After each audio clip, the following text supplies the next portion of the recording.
Akan tiba suatu zaman di mana pada zaman tersebut seseorang tidak lagi mempedulikan dengan cara apa dia mendapatkan hartanya, apakah dengan cara yang halal ataukah dengan cara yang haram.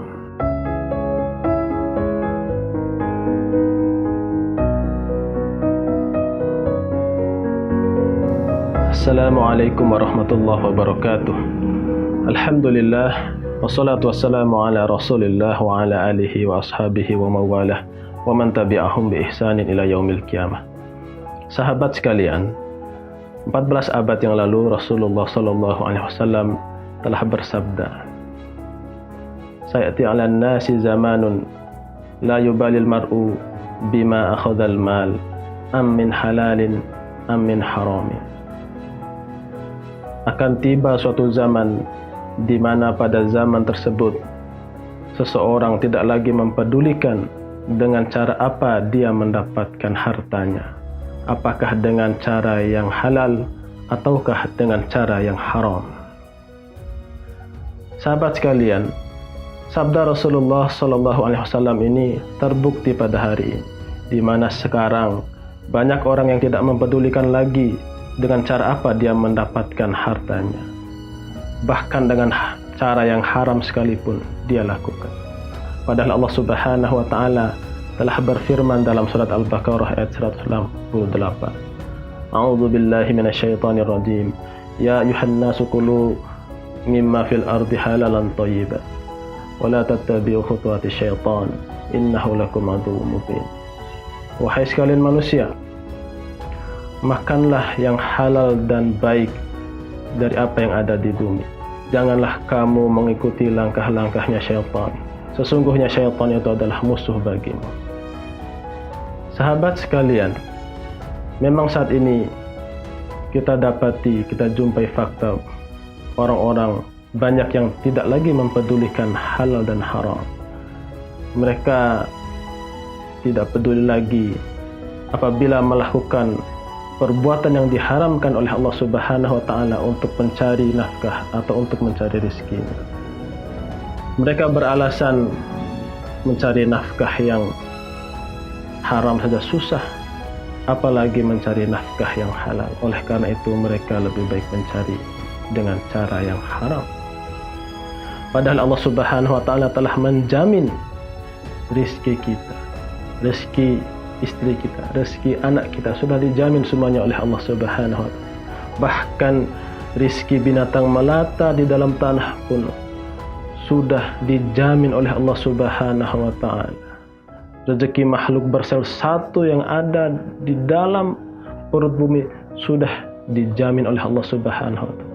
Lalu mengapa kita manusia yang memiliki akal dan budi tidak yakin bahwa Allah Subhanahu wa taala telah menjamin rezeki kita? Padahal Rasulullah sallallahu alaihi wasallam telah bersabda, "Kullu lahmin nabata minas suhtin fannaru aula bih." Setiap daging yang tumbuh daripada harta yang haram, maka neraka lebih berhak atasnya. Sahabat yang dirahmati Allah Subhanahu wa taala, ketika kita membawa pulang harta yang haram, kita berikan kepada anak kita, kita berikan kepada istri kita, maka sesungguhnya kita telah menyuapkan api neraka ke dalam mulut mereka, ke dalam perut mereka. Sebab setiap daging yang tumbuh daripada harta yang haram akan dicuci, akan dibersihkan di neraka. Na'udzubillah min dzalik.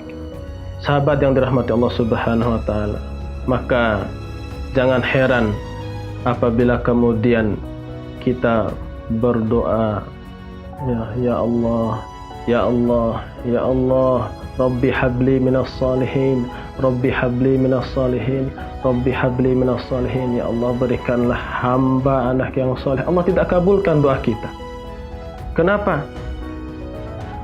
Karena mat'amuhu haram. Apa yang dia makan itu haram. Mashrabahu haram. Dia minum, apa yang dia minum adalah haram. Yalbasuhu haram. pakaian yang dia pakai itu haram, wa ghuziya bil haram, dan disuapkan ke dalam mulutnya makanan yang haram, bagaimana kemudian doanya bisa dikabulkan oleh Allah Subhanahu wa ta'ala? Maka kita akan dapati ada orang yang kaya raya, harta melimpah, rumah megah, mobil mewah, tapi anaknya narkoba, kenakalan remaja, hamil di luar nikah, dan sebagainya. Kenapa?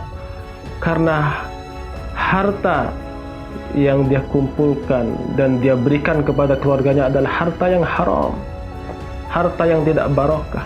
Seandainya dia mencari harta yang halal, maka insya Allah barokah. Apa itu barokah? Ziyadatul khair. Barokah adalah ziyadatul khair, bertambah kebaikannya.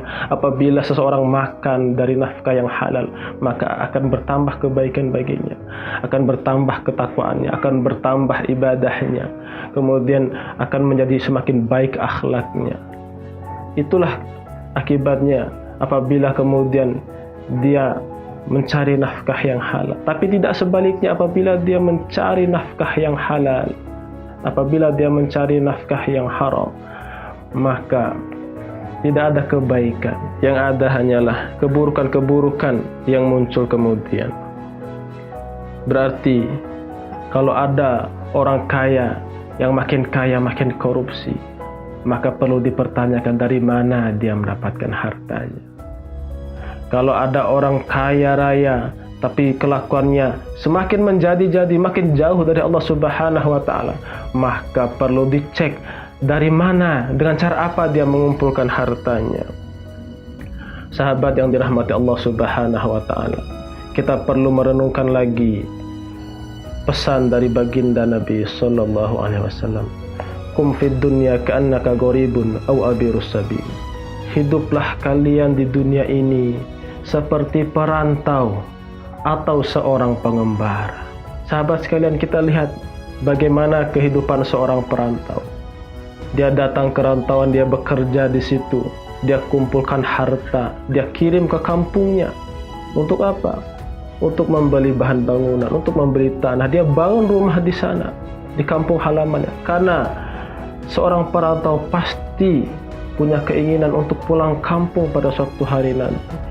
Dia merantau, dia bekerja di rantauan untuk mengumpulkan bekal kehidupan agar dia bisa pulang kampung dan hidup enak. Begitu juga dengan seorang pengembara, sahabat yang dirahmati Allah Subhanahu wa ta'ala. Tidak ada ceritanya seorang pengembara itu membangun rumah di tengah perjalanannya, tidak ada. Karena dia harus fokus berjalan menuju sampai kepada tujuan.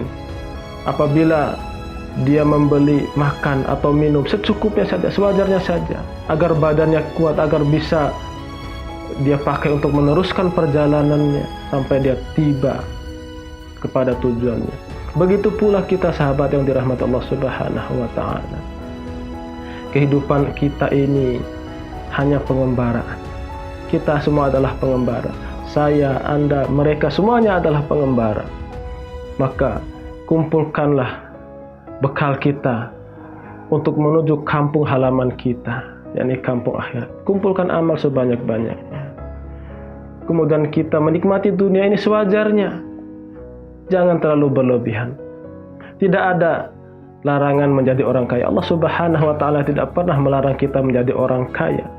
Akan tetapi, jika Anda menjadi orang kaya, jadilah orang kaya yang bertakwa. Carilah makanan, carilah nafkah dari rizki yang halal. Insya Allah kehidupan kita akan menjadi berkah. Billahi taufiq wal hidayah. Wassalamualaikum warahmatullahi wabarakatuh.